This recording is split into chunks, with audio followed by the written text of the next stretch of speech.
that thing is not even practically possible. Even if we dissolve parliament today, we go to elections in the next 90 days, we are not assured, we don't have the modalities of having their third... wait, give me a minute, let me pass that information.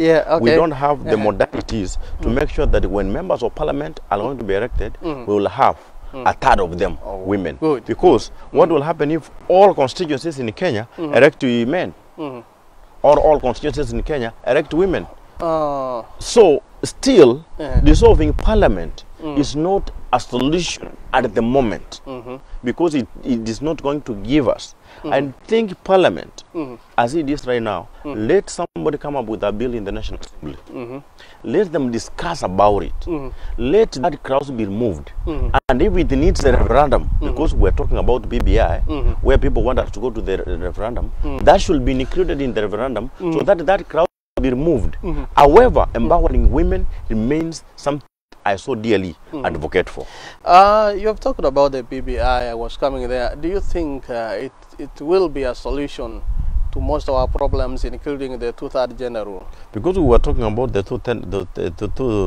two-third gender rule, I want to say that if we go to the referendum, let that be there. At this point, that's what I want to say. Let the two-third gender rule, that clause, it should come out. It should come out until, because in the whole world,